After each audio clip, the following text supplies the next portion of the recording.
நீதிமொழிகள் 8:13. தீமையை வெறுப்பதே கர்த்தருக்கு பயப்படும் பயம்.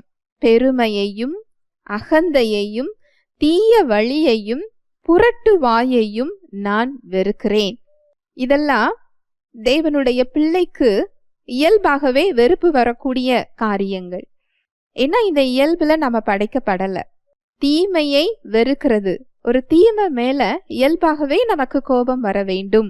அப்படி இல்லை அப்படின்னு சொன்னா அதை நம்ம காம்ப்ரமைஸ் பண்ணி கொள்ளுகிறோம், அதை ஏற்றுக்கொள்ளுகிறோம் அப்படின்னா அது ஒரு பிசாசுக்கு இடம் கொடுக்கிற ஒரு இடம்தான்.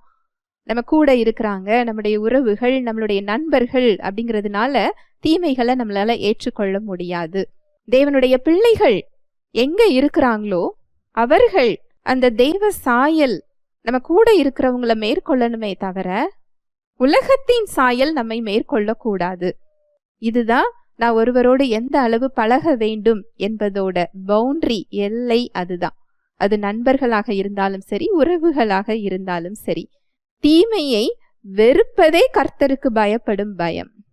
எங்கே நம்ம தீமையை அக்செப்ட் பண்ணிக்கிறோமோ, ஏற்றுக்கொள்றோமோ, இல்ல தீமை இருக்கின்ற இடத்தில் ஒரு நட்புறவை, ஒரு உறவை வைத்துக் கொள்ளுகிறோமோ, அது தேவனிடமிருந்து நம்மை பிரிக்கக்கூடிய ஒரு இடமாக மாறிவிடும்.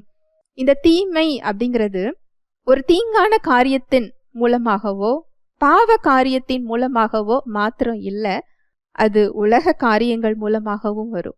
தேவனுடைய பிள்ளைகளுக்கு சத்தியம் அறிந்திருந்தால்தான் எது நம்மை தேவனிடமிருந்து பிரிக்கிறதற்காக வருகிறது அப்படிங்கிறத கண்டு கொள்ள முடியும். ஹல்லேலூயா, பிரைஸ் தி லார்ட்.